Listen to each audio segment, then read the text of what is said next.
और बड़ी खबर राजधानी रांची से, जहां व्यवसायी मुकेश जालान हत्याकांड का पुलिस ने खुलासा कर दिया है। पुलिस के मुताबिक 6 फरवरी 2020 को 6 अपराधियों ने किशोरगंज रोड नंबर 1 में मुकेश जालान की गोली मारकर हत्या कर दी थी, जिसके बाद से लगातार अपराधियों की तलाश की जा रही थी। पुलिस कार्रवाई में गिरफ्त में आए अपराधी विकास कुमार सिर्फ उर्फ बबलू से पूछताछ इस वक्त की जा रही है और 3 लाख की सुपारी लेकर हत्या की बात सामने आई है। विकास कुमार के बयान के बाद सुपारी देने वाले और हत्या में शामिल दूसरे 5 अपराधियों की तलाश भी तेज कर दी गई है।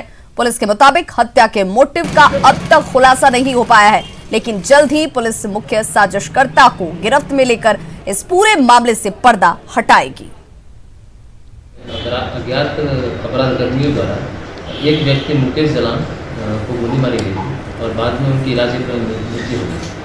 इस संबंध में सुखदेवनगर थाना कांड संख्या 6720 दर्ज किया गया और वह अनुसंधान उस कांड में प्रारंभ किया गया। काफ़ी दिनों से हम लोग इस कांड का उद्भेदन करने के प्रयास में लगे हुए थे।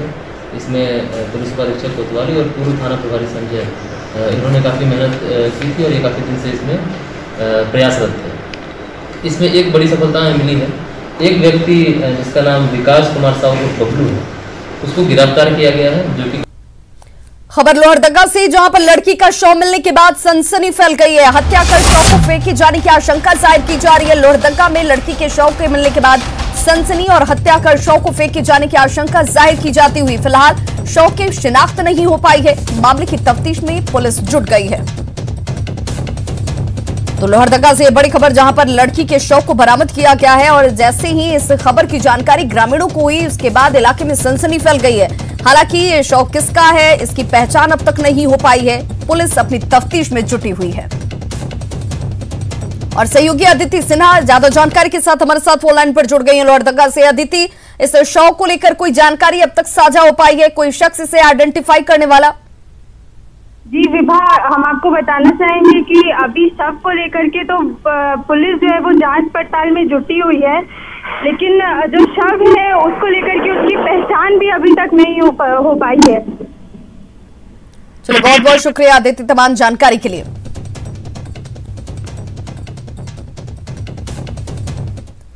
वहीं बड़ी खबर गढ़वा से, जहां पर महिला के शव को बरामद किया गया है। रंका थाना क्षेत्र से महिला के शव की बरामदगी की गई है। गढ़वा से महिला के शव की बरामदगी जो जगह है वो रंका थाना क्षेत्र बताया जा रहा है। मृत महिला का नाम शकुंती देवी बताया गया है। स्वयं सहायता समूह की ये सदस्य थी और ऐसे में हत्या के पीछे की वजहों का खुलासा अब तक सामने नहीं है। तो बड़ी खबर, जिसमें महिला के शव की बरामदगी तो कर ली गई है और इस महिला की पहचान भी सामने आ चुकी है। मृत महिला स्वयं सहायता समूह की सदस्य बताई जा रही है। नाम शकुंती देवी है। रंका थाना क्षेत्र से इस महिला के शव की बरामदगी हुई है, लेकिन इस महिला की मौत कैसे हुई है, इसे लेकर कोई जानकारी अब तक सामने नहीं आ पाई है। इस पीछे कौन लोग शामिल हो सकते हैं, इसे लेकर तहकीकात जरूर जारी है। शैलेश कुमार संवाददाता गढ़वा हमारे साथ इस वक्त ज्यादा जानकारी के साथ फोन लाइन पर जुड़ गए हैं। शैलेश, क्या जानकारी मिल रही है? किसी से कोई रंजिश, परिवार की तरफ से कोई शक शुबा जाहिर किया जाता हुआ? जी, मैं आपको बता दूं कि ये रंका थाना के तेनूजी गांव की रहने वाली सुकंती देवी है, जो स्वयं सहायता समूह के सदस्य हैं। और ये पिछले सोमवार को यानी कि 28 तारीख को ये अपने घर से पैसे की वसूली के लिए घर से निकली थी, लेकिन इसका कोई अता पता नहीं चला शाम तक। तो घर वाले थोड़ा सा परेशानी में आए और अपने स्तर पे रिश्तेदारों के यहाँ खोजबीन की, लेकिन कुछ अता पता नहीं चल पाया। और कल देर शाम इसका शव बरामद हुआ। तो गांव के ही कुछ लोग वहाँ मवेशी चराने गए थे, जिसके द्वारा इससे पता चला कि वहाँ शव है। तो ये गया तो वहाँ पर पहचान की। शैलेश, क्या परिजनों की तरफ से गुमशुदगी को लेकर कोई मामला दर्ज कराया गया था? नहीं, इसको लेकर अपने स्तर से खोजबीन की गई थी, लेकिन गुमशुदगी का कोई मामला दर्ज नहीं कराया गया था। पुलिस की तरफ से कोई जानकारी अब तक सामने आती हुई कि किस वजह से हत्या की जा सकती है? नहीं, अभी तक ऐसा कुछ नहीं, क्योंकि पुलिस शव को पोस्टमार्टम कराने के बाद ही कुछ स्पष्ट बताने की बात कही है कि आखिर ये हत्या हुआ। क्योंकि 8 दिन पहले की घटना है, तो ये शव जो था वो छत विछत अवस्था में पड़ा हुआ था और कुछ इसका शिनाख्त नहीं हो पा रहा था, जिसके कारण पुलिस केवल बस मामले की छानबीन में जीत गई है। चलिए शैलेश, आप इस खबर पर नजर बनाए रखिए, आगे भी अपडेट लेंगे। फिलहाल तमाम जानकारी के लिए बहुत बहुत शुक्रिया। सहायक पुलिसकर्मियों के आंदोलन के बाद अब जैप अभ्यर्थी आंदोलन की राह पर हैं। मोरहाबादी मैदान में आंदोलन कर रहे जैप रिक्तियों के सेकंड लिस्ट के प्रकाशन की मांग की जा रही है। अभ्यर्थियों के मुताबिक 1020 रिक्तियों की फर्स्ट लिस्ट का रिजल्ट 2015 में प्रकाशित हो चुका है, लेकिन दूसरी सूची के रिजल्ट के लिए अब तक इंतजार ही कराया जा रहा है। अभ्यर्थियों ने रिजल्ट प्रकाशित नहीं होने पर आत्मदाह की चेतावनी दी है। छात्रों से बात की संवाददाता ओम प्रकाश ने।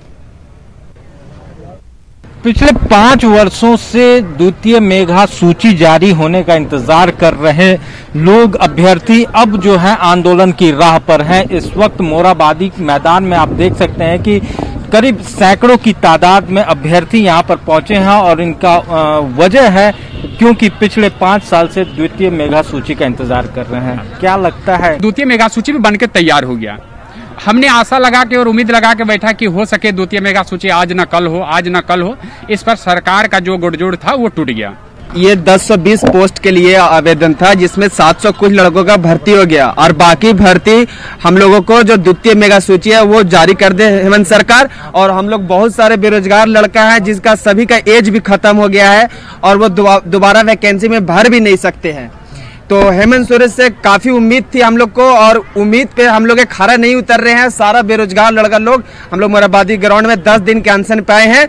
अगर 10 दिन में हम लोग की हेमंत सरकार नहीं सुनती है तो हम लोग सामूहिक आत्मदाह करेंगे। बहरहाल उम्मीद है और उम्मीद के दामन को ही पकड़कर ये लोग अब मोरहाबादी मैदान पहुंचे हैं और उनको उम्मीद है कि हेमंत सोरेन मुख्यमंत्री इनकी बातों को सुनेंगे, नहीं तो ये छात्र आत्मदाह करने की भी बात से गुरेज नहीं कर रहे हैं। कैमरामैन कामदेव के साथ ओम प्रकाश, न्यूज 18 रांची। सरायकेला के आमदा में 8 सालों से लंबित 500 बेड के अस्पताल का काम पूरा नहीं होने पर केंद्रीय मंत्री अर्जुन मुंडा ने गहरी नाराजगी जाहिर की है। अर्जुन मुंडा ने धीमे निर्माण पर आंदोलन की चेतावनी दी और कहा कि अगर वक्त पर काम पूरा नहीं हुआ तो वे खरसावां की जनता के साथ सामूहिक उपवास करेंगे। आपको बता दें कि 2012 में अर्जुन मुंडा के मुख्यमंत्रित्व काल में महत्वाकांक्षी 500 बेड के अस्पताल का शिलान्यास किया गया था, जिसका निर्माण 2015 तक पूरा हो जाना था, मगर अब तक अस्पताल के पूरा नहीं होने से केंद्रीय मंत्री खासे नाराज हैं। आमदा के बारे में मैंने बता दिया कि आमदा का समय सीमा के अंदर अब पूरा होना चाहिए। नहीं होगा तो निश्चित रूप से खरसावां की जनता उस पर फैसला करके और निश्चित रूप से मैं कहूँगा कि खरसावां की जनता के सामूहिक उपवास में मैं भी सम्मिलित। कुछ और खबरों के साथ जल्द होंगे वापस। देखते रहिए जोहार झारखंड।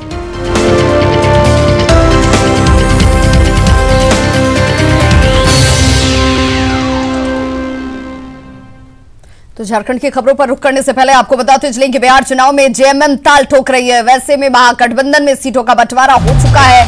ऐसे में जेएमएम को सीट को लेकर संशय की स्थिति उत्पन्न हो गई है। अब आरजेडी और कांग्रेस ही अपने हिस्से से कुछ सीटें देकर जेएमएम को एडजस्ट कर सकता है। वैसे जेएमएम ने 12 सीटों की डिमांड रखी है। वहीं जेएमएम की माने तो आरजेडी और कांग्रेस मिल बैठकर सीटों पर बात कर लेंगे।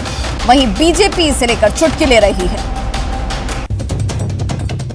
देखिए, गठबंधन के तहत ही हम चुनाव लड़ेंगे, लेकिन सीटों का कौन से सीट को में हमको लड़ना है, मुझे लगता है ये गठबंधन स्तर पर ये फैसला हो चुका है कि राजद तय कर ले और राजद जो फैसला करेगा, जो राजद के कोटे की सीटें मिली हैं उसमें से हम एडजस्ट होंगे। तो मैं तो पहले भी कह चुका हूँ कि कल मैं मिथिलेश ठाकुर जी का बयान देख रहा था कि सैकड़ों सीटों पर हमारी तैयारी है।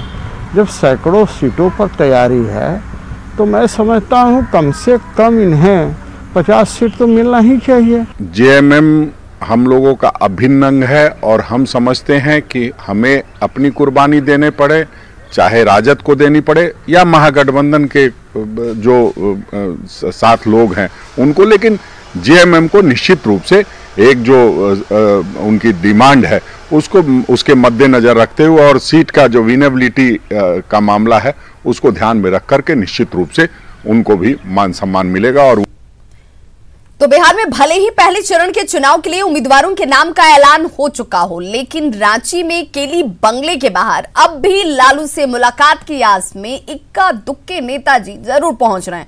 आज सीतामढ़ी के रुन्नी सैदपुर से आरजेडी नेता यहां पर पहुंचे, जो लालू से मुलाकात के लिए केली बंगले के बाहर घूमते हुए नजर आए। मैं आपको रूनी सैदपुर विधानसभा क्षेत्र, घर है वहाँ, लेकिन हम आए हैं वैसे भेंट करने के लिए, जो कहीं भेंट हो जाए, लेकिन भेंट होने का। तो झारखंड में कोरोना की क्या स्थिति है, इस पर एक नजर डाल लीजिए। कोरोना का वार यहां पर लगातार जारी है। झारखंड में कोरोना का वार इसलिए क्योंकि 24 घंटे में 816 नए मरीज सामने आ चुके हैं। मरीजों की संख्या अब बढ़कर 88,000 के आंकड़े को पार कर गई है। रांची में सबसे ज्यादा 319 नए मरीज मिले हैं। 24 घंटे के आंकड़े की हम बात करें तो 24 घंटे में कोरोना से 4 मरीजों की मौत भी हुई है। अब तक 747 लोगों ने अपनी जान इस संक्रमण की वजह से गंवा दी है। झारखंड में कोरोना की रफ्तार कम होने के बावजूद कोरोना से मरने वालों की संख्या में लगातार इजाफा हो रहा है।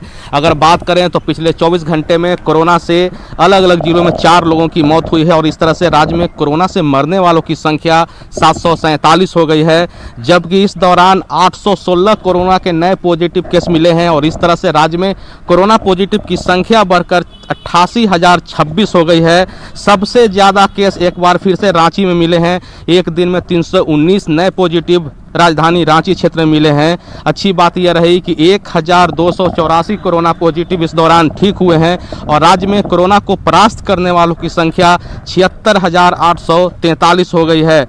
अगर बात करें राज्य के शिक्षा मंत्री की तो उनका इलाज अभी भी मेडिका हॉस्पिटल में चल रहा है और जो अस्पताल सूत्र बताते हैं उसके अनुसार अभी भी उनकी स्थिति गंभीर बनी हुई है। कैमरामैन संत के साथ उपेंद्र, न्यूज 18 रांची। पूर्व रेलवे का जसीडीह स्टेशन बहुत जल्द यात्री सुविधाओं के मामले में अत्याधुनिक स्टेशनों में शुमार हो जाएगा।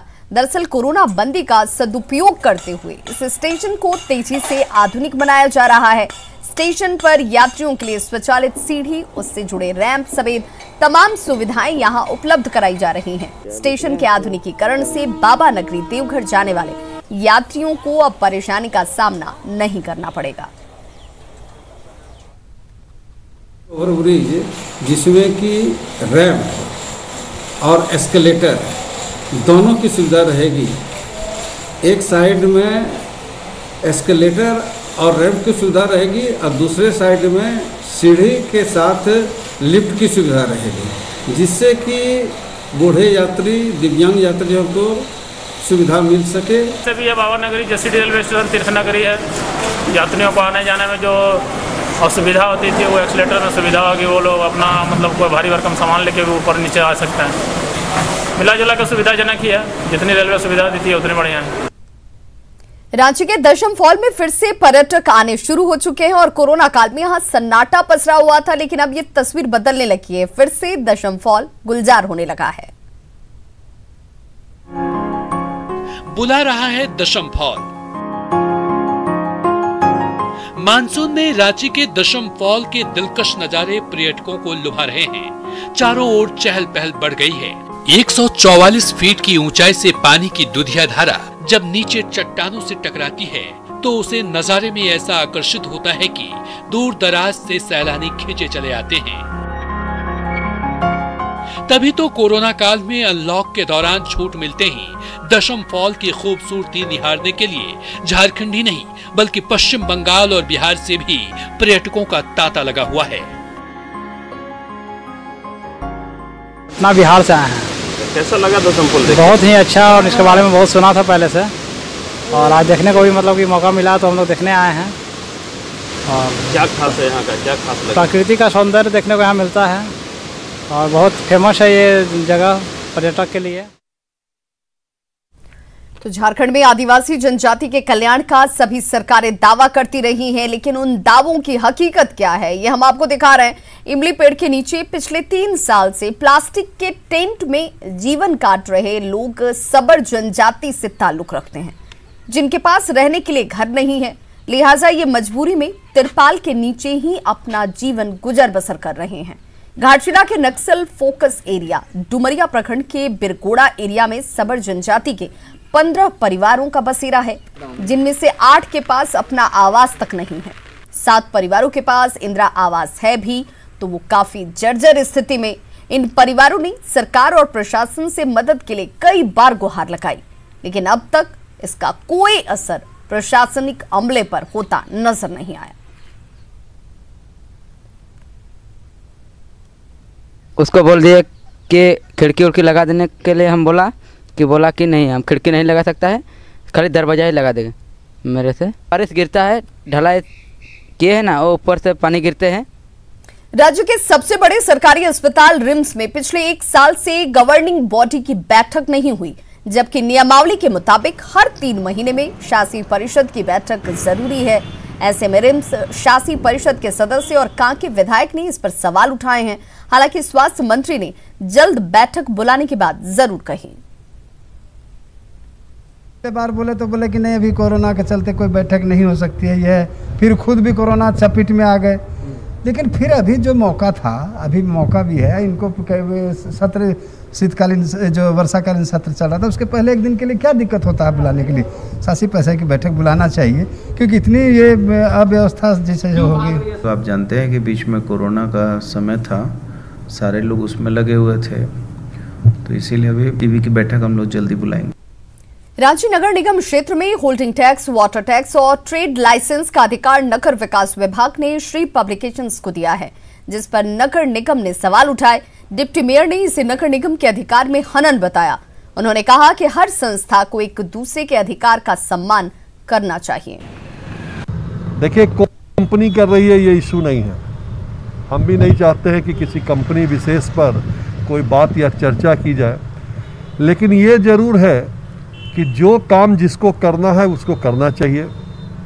सरकार आज एक निर्णय ली है, मुझे लगता है कि जरूर समीक्षा करनी चाहिए कि रांची नगर निगम क्या क्या करेगा, नगर विकास विभाग क्या करेगा, सूडा क्या करेगा, क्योंकि इस तरह के गतिरोध से कहीं ना कहीं जनता की समस्याओं को हम निवारण नहीं कर पाते और कहीं ना कहीं जनता ठगी सी महसूस करती है।